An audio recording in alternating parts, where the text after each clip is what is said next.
big hand to Mr. Keskar and welcome him, and let's start with our workshop for the day. Thank you. Okay, ma'am did mention that I'm from academics. When we're in academics, we have larger classes than this. So I'm going to speak on a mic today. I'm going to speak like this. Is it okay to everybody? Yeah. Okay. So I'm rather used to speaking and shouting as students and in classes, so I think that's going to serve me very well this morning. I'm going to start by getting you into the mood and the ambience of feeling out tea and coffee. Unless you get the mood of tea and coffee, I don't think that the etiquette tips that follow are really going to make too much sense. So let's just get ourselves into the mood of what hot coffee can do for you. Types of coffee, a very, very enticing and attractive Egyptian coffee, exciting green leaf coffee and so on.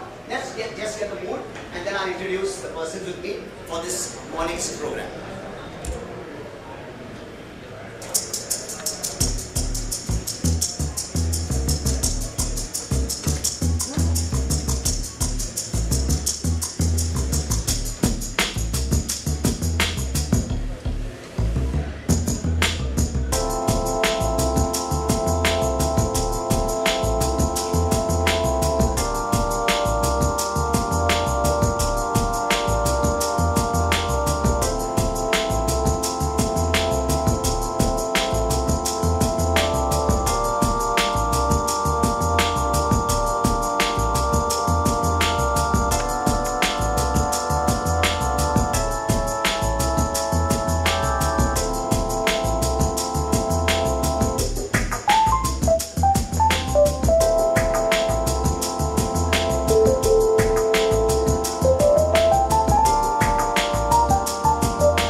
Short and sweet.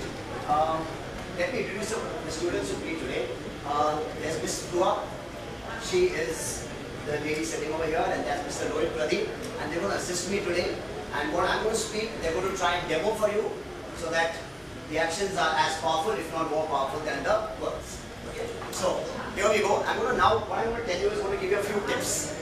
So that slideshow was meant to put you in a slight mood to appreciate the tea and coffee, and I guess that can be more appreciated if you know how to drink it. So we're going to add finesse to the already powerful beverages of food, of tea and coffee. Now here are some tips. We're going to start with the equipment, and we're going to show you the equipment over here. And it's surprising to know that a teapot has a different shape from a coffee pot, and with a good reason. And then a teacup has a different shape to a coffee cup, along with good reasons. So I'm going to take you through this called the equipment for now onwards, so that you can truly appreciate that drinking tea and coffee is more of an art, and it used to be a science. So before that, I guess I need to introduce you to what is etiquette, and I'm going to make this short and sweet, like the brief about me. So etiquette is just simply a a code of polite, correct and acceptable behavior when you're dealing with others in society that essentially allows us to get along with each other comfortably without any embarrassment and with concern and ease for each other. That means if we know how to behave with each other, it puts all of us at ease, all of us at comfort. I like to take that, a lot of people ask me what's between manners and etiquette. Truly, a good question. Manners versus etiquette. All I can say is, etiquette adds the structure to the manners you already have. So etiquette becomes a little more formal. They are a code of conduct. They apply rules and parameters on various situations. While manners is something very intrinsic. Okay? It's more verbal, it's more sentiment, and when you add a framework to that, that becomes etiquette. For example, if you go to a court of law, you know very well that the judge over there needs to be respected. So I know you have your manners. So you kind of know you got to speak to this gentleman with a lot of respect. But you may not know how to address him. So if you say, sir, you're doing something wrong. Etiquette will tell you address him as my lord or your honor. So the etiquette rules actually create the framework of manners. So taking this forward, I'm going to move into this dimension which is known as tea and coffee etiquette. And I'm going to deal mainly with tea today because tea has a little larger scope of etiquette than coffee does. A quick look at the main serviceware involved. Now, please look at the cups on the screen. You will find that towards the right hand side, you're going to have a tea cup. And on the left hand side, I have shown you the coffee cups. Now, let's put this a little clearer. If you have a tea cup, they are normally wider. Tea cups are slightly shorter. They are wider compared to coffee cups, which are slightly more upright and straighter. Okay, so there's a bowl kind of an opening for a tea cup, while it's a more narrow opening, like maybe like a glass for a coffee cup. Right? The most clear picture here is this one, where you can see the coffee cup is a bit more upright, and the tea cup is a bit more wide, slightly shorter, slightly squatter. Today, the hotel industry does not distinguish between tea cups and coffee cups. We just simply have one cup, and that does the job for tea, coffee, hot chocolate, or anything else that you like to serve. Now, here is the distinct factor. The tea cups on the right hand side, they are larger in volume, they are squatter in shape. Squatter would mean slightly lower and fatter perhaps, and they are wider at the brim. The coffee cups are smaller in volume, they are more upright, and they are comparatively narrow as compared with a tea cup. Now, we have a cup known as a demi-tasse. Now, a demi-tasse is a half cup. Demi in French means half. Tasse is the French word for cup. So, demi-tasse would essentially mean a half cup. These kind of cups are generally used after meal. When coffee is served after a meal, they are normally served with demi-tasse like this, while the larger cups are kept for breakfast, which is the time you have multiple portions of tea and coffee along with your breakfast, eggs, toast, etc. Now, in our industry, we do not distinguish between tea cups and coffee cups. We just seem to have three sizes of cups. The shapes are irrelevant as far as the hotel is concerned. The largest one on the right hand side, the super sized cup, those are called breakfast cups. They hold a large volume up to almost 10 to 12 ounces. That's around 350 ml. The reason being that waiters, we drink a lot of tea and coffee in the morning.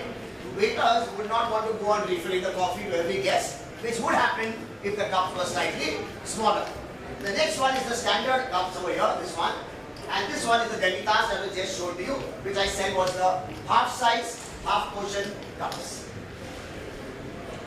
Here are some more cups from the Far East. The Chinese tea cups, I'm sure we all are familiar with. We see them in a lot of A-grade Chinese restaurants today. And here is one that you may not be familiar with. It's called the Gaiwan. The Gaiwan looks pretty similar to the Chinese tea cup. The difference being that the Gaiwan comes with a lid. The reason for that is that when they make tea in this Gaiwan, we do not pour tea from a pot. The tea is infused in the cup itself. That means we actually add green tea or leaf tea into the cup, and then we pour over with boiling hot water. We then cover the cup so that the decoction or the infusion is as powerful as it can be. So the need to cover the cup comes from the fact that you need to allow the leaves to actually do their job of infusing into the hot water. Okay, now we look at teapots and coffee pots. Now, take a look again. The row on bottom is coffee pots. If you look again, you're going to find a very similar difference between teapots and coffee pots. The teapots that you find in the top row are again shorter, they are squatter, and they have a very wide base. Now the reason for the very wide base is because you want the tea leaves to come in contact with the boiling water for an extended surface area. So the moment the tea leaves come in contact with the boiling water, the greater the surface area, the greater will be the infusion and the more powerful will be the decoction. Okay. The coffee pots on the other hand, coffee is never made with boiling water. Coffee is made with water between 88 to 92 degrees centigrade, while tea is always made with boiling water 100 and possibly above. I'm not talking espresso over here, I'm talking about home brewed coffee or homemade coffee. The coffee pots on the other hand are tall, they are narrow, and this is very similar to the cups and the cups we showed you earlier. So in other words, tea cups and teapots are similar, coffee pots and coffee cups are also similar. While teapots and teacups are slightly shorter and fatter, the coffee cups are more upright and they are more narrow and they are more gentle. Okay, now if you look at this, I'm sure you got the picture by now that this is indeed the coffee pot and this is indeed the teapot. These are classically what would be correct. I know you get a lot of balls in the market today, but I guess manufacturing today does not concern itself with the science of yesteryears. Now here there are three particular things. Number one, the height. Number two, the shape. Shorter and fatter makes a teapot, while slender and narrow makes a coffee pot. Another point that was told to me was that the spout of a teapot comes up from the middle of the pot, whereas the spout of a coffee pot comes in from the bottom. Okay. Also, the spouts have a length. The teapot spout is normally shorter and the coffee pot spout is normally longer and curved, which is very, very clear in these two pictures. I'm not too sure I can show you a whole lot of people who do this, but this is the absolutely correct model if you have to take a typical coffee pot and a typical teapot. So let me move further to the main topic for this morning as far as I'm concerned, and that is the etiquette of drinking tea. Now, each time I say something, my students will be demonstrating that to you. Hopefully you'll understand that even better, because actions, they always say, speak louder than any words that I can. Okay. I'm going to start with how to manage the teacup and saucer. After all, a teacup and saucer are not stuck together.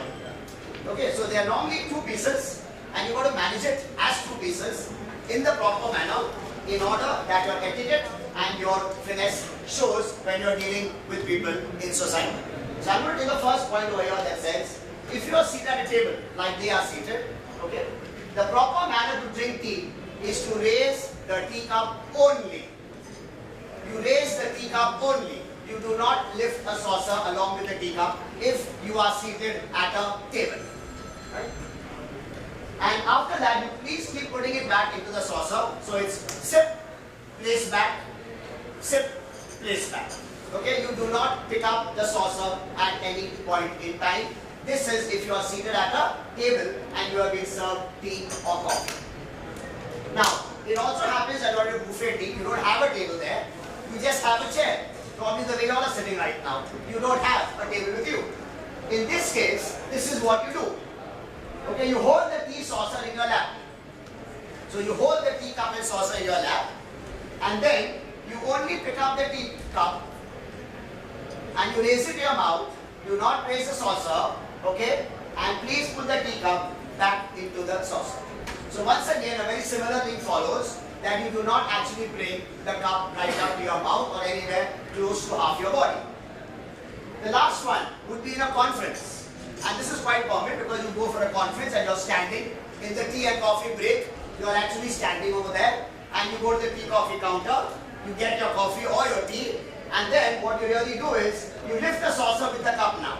Now for the first time, you don't leave the saucer down, you lift the saucer with the cup and then sip, place it back. Okay, so that's what is done. And please note, we are not gripping the saucer, we are only holding the saucer. A lot of people start gripping the saucer by holding it in their palm. This is a completely wrong aspect of tea management and etiquette. So never grasp the saucer with the palm of your hand. What I mean is something like this. This is not how you really do it. Okay, so you actually balance it like this, bring it up with you and sip, place it back, and lower it, meet other people as well. You will need to balance your cup in your left hand to keep your right hand for shaking, meeting other people, and probably munching on biscuit if desired. One question. Go ahead. For a left-hander? For a left-hander, he would do it in reverse. But then he'll have to change his hand because you see that for a left-hander, his left hand is the more confident hand.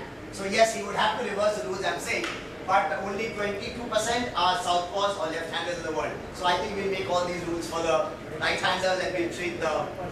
True, absolutely true. I mean, that's a very valid question what you ask. Most of our rules in the restaurant industry are reversed for left-handers.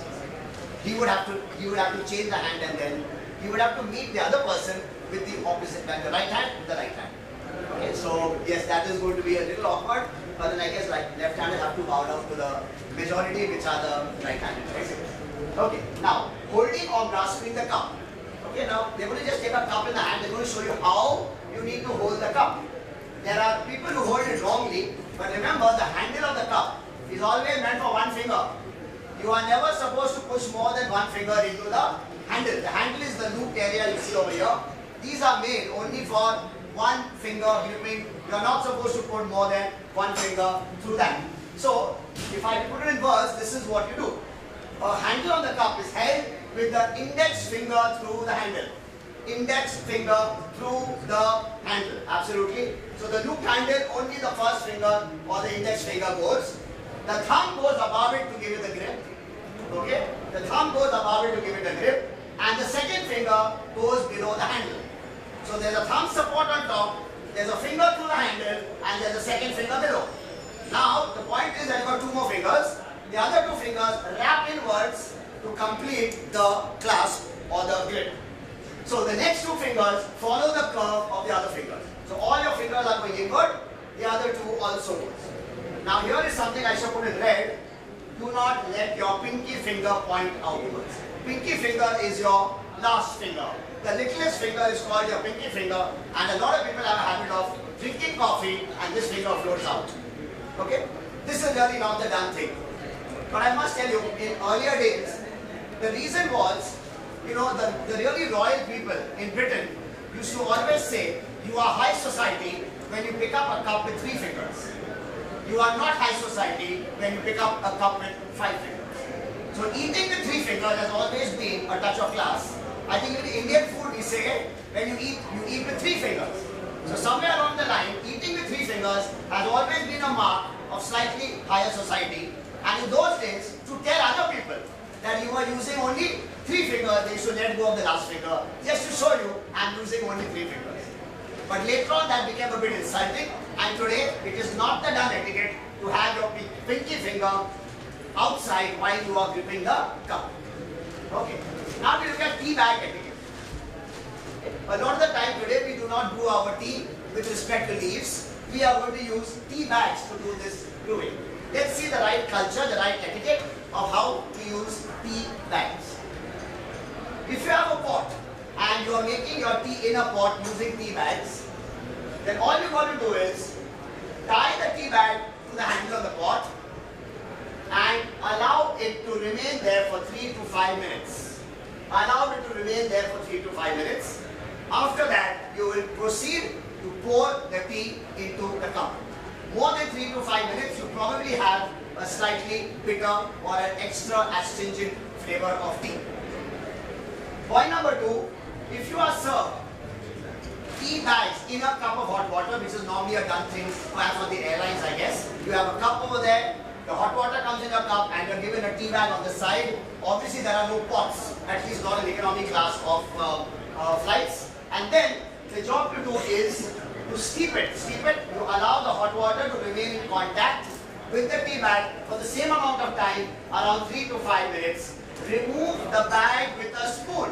Remove the bag from the cup with the spoon. Yes, you may hold on to the string, but for God's sake, you never touch your fingers onto the bag. Now, after that, you need to put the bag on your saucer. Okay, so on the other side of the saucer, you're going to place the bag. Okay. Third point, when tea is served in a mug. Okay. When tea is served in a mug, you will do the same thing. you are going to dip the tea bag into the hot water in the mug, which is a very common thing each morning perhaps, because we are often not used to tea cups and saucers. We normally do a mug, which is the one piece and more easy to maneuver and manipulate. Now you don't have a saucer, so you cannot take out the tea bag and place it anywhere else. In that case, you are supposed to be provided with what is known as a tea bag caddy. A tea bag caddy looks something like this. Okay? That means you remove the bag from the mug, hold it there for about 5 seconds, allow the drip to happen, and then deposit it into a tea bag caddy, which is this. A tea bag caddy is a good way to dispose of your exhausted tea bags or your spent tea bags or your once used tea bags. Now, do not pick up the bag and bounce it up and down. This is a habit we see a lot of people do. This is not what is supposed to be done. This is a no. We do not bounce the tea bag and jiggle it up and down. It doesn't make our tea any faster and it doesn't make it any more powerful. This is almost like going in an elevator, staring at the floors. Your floor doesn't come any faster, neither is your tea made any quicker. And on this side, don't wind the string around the bag and squeeze it. Don't attempt to squeeze the bag. Trust me, the tea bags are made to deliver optimum strength. If you start squeezing the tea bag, you are actually pressing out astringent and very tannic chemicals which will seep into your tea, perhaps deflavoring it rather than enhancing the flavor. So do not squeeze the tea bag. It's not about getting the maximum flavor. The tea bags are designed to deliver flavor depending upon the amount of tea that has been enclosed in the bag. A few more things to avoid. Number one, do not cradle the cup with both hands. The handle has been given and you're going to use the handle, so you're not going to hold the cup like this, at least not when you are dining out or eating out with social skills. The next thing that we need to avoid is, do not swirl the liquid around the cup. Yes, that's a habit we all have. So you're not supposed to swirl the liquid in the cup. It doesn't do you any good or bad. Number three, when you stir the tea, this is what you do not do. There should be no noise when you use your teaspoon in the teacup. Okay, so maybe a better stirring will be like this. Okay, and what you should not do is to make this ringing noise. Okay, that means your teaspoon should not be hitting the ceramic sides of the teacup or coffee. Now, waiters are not supposed to stir for you.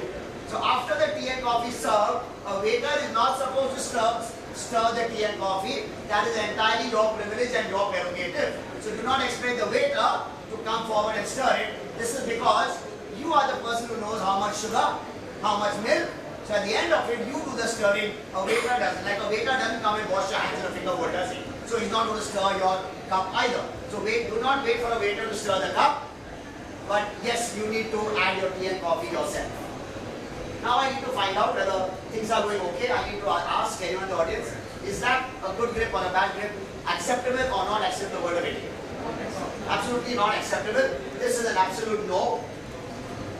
What about that one? That's also no. We talked about the pinky finger coming out, which is not acceptable. So both the slides you see over here, both the pictures you see are something that you should avoid doing or minimize doing. I would say eliminate doing.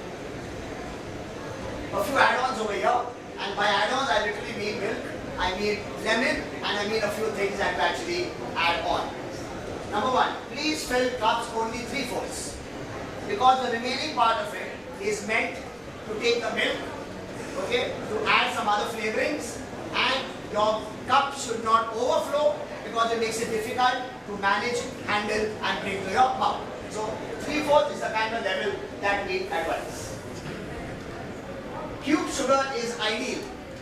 Sugar comes in three forms. One is grain sugar that we have at home. One is the sachets of caster sugar, which are very convenient. And the third is the cube sugar. Out of all these three, the restaurant industry will always go in for cube sugar. Number one, there's portion control in that. Okay. Number two, it comes with very elegant sugar tongs. And number three, it dissolves readily.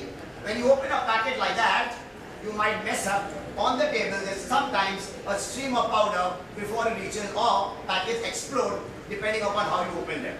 Another thing, when you're standing for a conference, it makes a lot of sense to have sugar cubes. because your one hand is holding a cup. Now how are you going to tear open the sachet? So common sense says a sugar cube is going to come in great loose here. You drop it in and then you stir it in the way Pradeep just showed you without any noises. Milk is added last. There's an old saying that if you add milk first, for a younger person, you wait for get married. For the older one, you won't get married again. I don't know, but milk is added last. The reason being that milk changes the color of your tea. I'm assuming you're having milk first of all. Okay, now the moment you add the milk to the tea, you understand the strength of your tea by the color change. We normally don't go tasting and say now it's good. We understand when the color reaches a kind of a light brown or whatever we want, that's the strength I drink tea in the morning, with milk of course. So we normally add the milk later, so we are aware of the color change. But I must tell you, about 200 years ago, milk was added first into a teacup and then the tea. This was because milk is normally cooler than tea. So when you add slightly less warm milk first, you know, the ceramic glaze in the olden days, this glaze used to break. Today we are perfect in our ways of manufacturing. So if you put hot tea in, the shine on top of this cup used to break. This is the glazing, as you know. Teacups are fired with the glazing. That glaze used to break, and that's why they never added tea first. They used to always add milk first, and then the cold milk used to absorb the heat from the tea. But of course today things have changed. Manufacturing is more perfect, so we always add the black tea first, followed by the milk if and as necessary. When lemon is used, a lot of people drink lemon tea. Please note, lemon tea, you use lemon slices like this. You do not use wedges. The lemon slice has got a large surface area and can deliver the flavor of lime into the tea. You do not need wedges and you never squeeze lime juice. Okay? You actually take lime like this. Lime slices and it floats on your tea, and that gives you that pale flavor that you want. You don't really want lime juice, and of course I don't need to tell you, milk is never added when you are using lime or lemon tea. Okay, a very big one to look out for. And there you are. This is called kissing the tea. That means you actually take a biscuit. I'm sure we all have done this. I'm not going to take a vote on this. That's probably done in the privacy of our bedrooms, and that's fine. I believe the glucose biscuit and the Mari biscuit is even better. That's fine. But I'm talking social skills. So when you're out with somebody, this is not a done action. And you do not perhaps take donuts, bagels, or biscuits, and you do not dip them in that. Okay, you do not dip them in that. This is just not done when you are out with social dining and social etiquette. This is a very, very common habit. It is known as kissing the tea, because the biscuit or the donut kisses the tea. I guess seeing this bad habit, Dunkin' Donuts got named Dunkin' Donuts. So the word Dunkin' means to actually push it in, get it all messy, and then eat it. Maybe it's okay in some areas, but just not done as far as the restaurant food etiquette is concerned. Okay, there's another no never habit. This is no never. The next one is never ever. So it's one step worse than this, and that's this. Okay? Again, privacy is different because in private you don't need to exercise etiquette. The way you sit on the couch, the way you change channels, that's fine. But this is definitely not the done thing. Okay, and this is seen at a lot of lookouts all over the place. A lot of building workers and all would naturally drink tea like that, and it's a very big no. Not 4 o'clock to the server, 4 o'clock to you. The server has an opposite look at this whole thing. This is 3 o'clock, this would be 12 o'clock, this would be 6 o'clock, this would be 4 o'clock. And right behind this lies the teaspoon, also angled towards the 4 o'clock position. The 4 o'clock is said to be most convenient because that is ready for accepting your index finger, which we talked about. Okay. So both these are wrong. What's wrong in that is that the teaspoon lies inside the cup, and over there the teaspoon lies in front of the handle. I said the teaspoon should be behind the handle and angled towards 4 o'clock along with. Okay, if there are any questions, I'll be most happy to take it. Tea and coffee etiquette, or any other question that I could answer about tea and coffee. Now, one of the reasons we pour the tea in the saucer is to wait for it to become cold. Right. So if you're in a hurry, and you finish your tea. Then I suggest we don't have the tea and coffee. That will be the etiquette. The etiquette is all about good behavior that makes people feel that we are comfortable. I'll give you another idea. Now, this tea cup I talked about, okay? A tea cup flares on top. It's a wide open. Coffee cups are slightly narrow, like I said, and upright. Tea cups are slightly wider. And the reason for that is exactly what you said.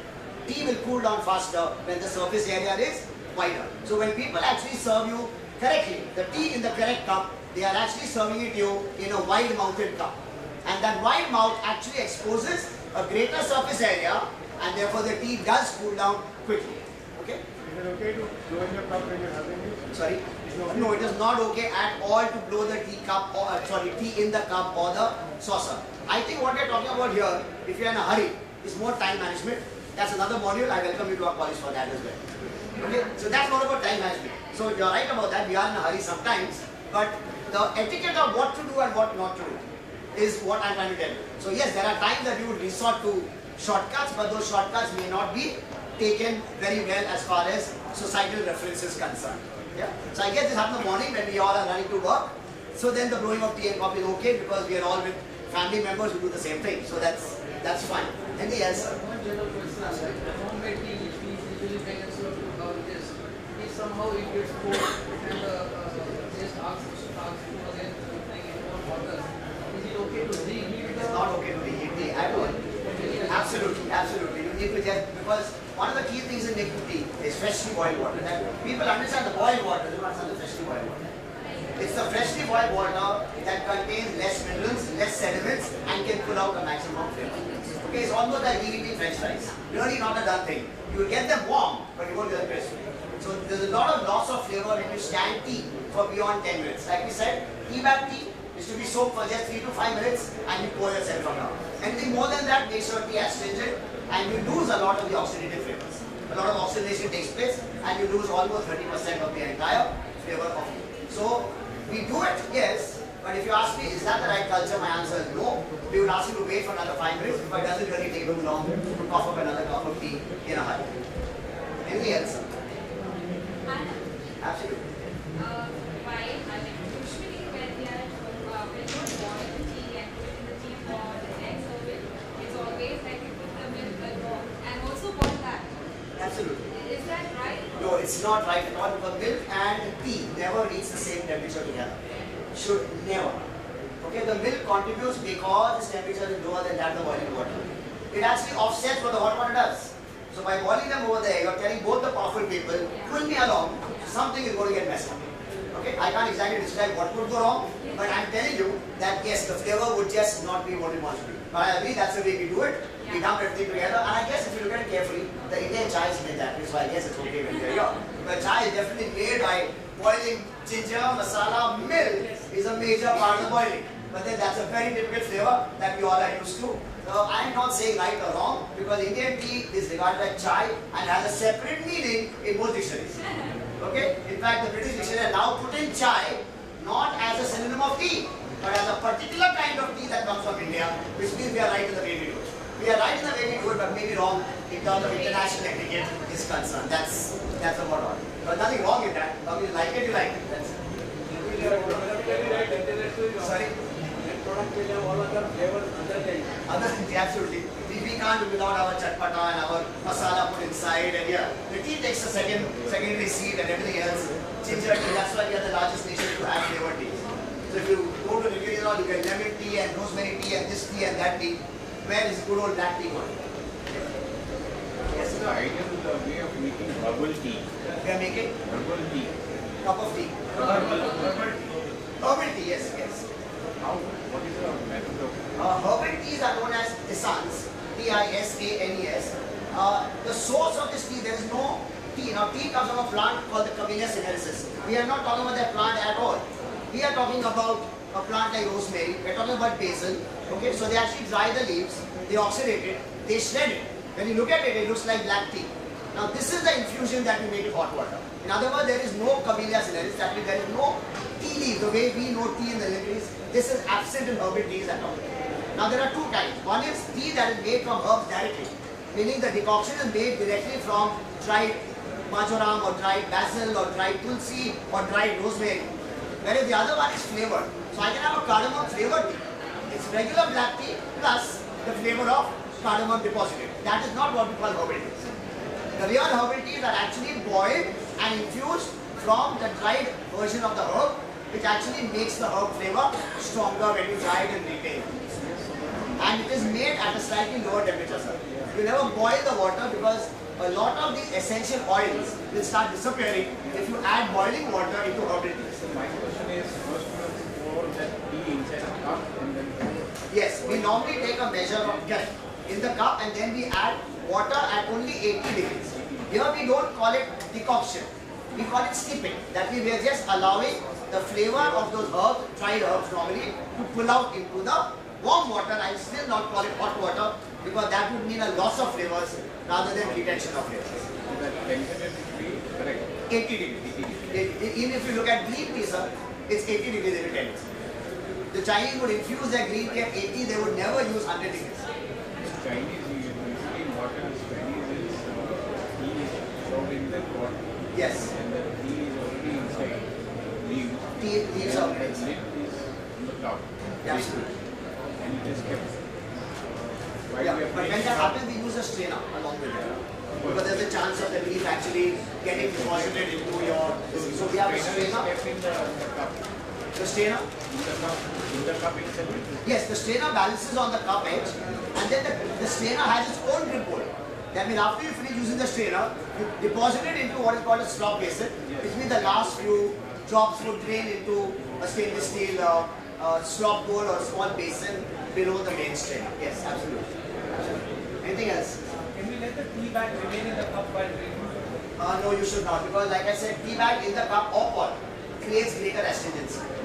Okay, so you're supposed to actually deposit out on the saucer like she showed you, or on the tea bag caddy like this if you're having a mug, because the strength goes on increasing, but beyond the point it starts putting out the negative part of the tea.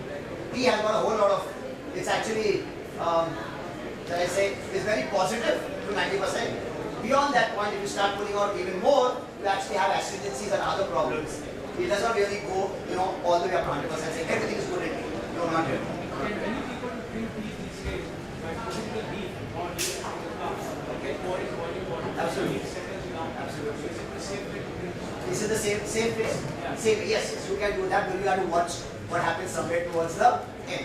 The dregs, what we call, would have to stay back, and then nothing can go about it because you've chosen to make the tea that way by putting the leaves into the cup. A lot of people feel that is good for portion control, it's good for individual control, and each one can have their own strength. Because tea connoisseurs normally drink like that. They do that because they believe that tea should be drunk like that. No tea connoisseur would ever put milk in his tea. It's sacrilege for that. Okay? And the tea tasters, like we all know, they have such a bland diet because their tongues have to be very sensitive to what they taste. So they do that also because they understand the ideal measurement between the balance of tea and hot water. So when you do that, actually everybody gets a chance to get their own strength of tea. Because I'm putting my own amount in my cup and you might put a little more and she might put a little less. So we all have a chance to make the tea the way we want. But hot tea is one strength. Everybody has to go by that one strength and share it whether you like it or not. Which is the best water to make? Sorry? Which is the best water? Is it packaged drinking water or filter water? Okay. You need to have demineralized water. Demineralized water. What exactly? Water from which the minerals have been minus through an osmosis or reverse osmosis process. Filter. Filtered water away, but filtered for minerals. Okay, so it's not visibly that we're talking about. We're talking about mineral content being lower in the final water.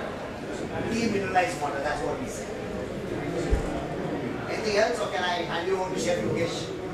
And as interesting a program of how to use a main course with tea and coffee. Thank you so much for being here.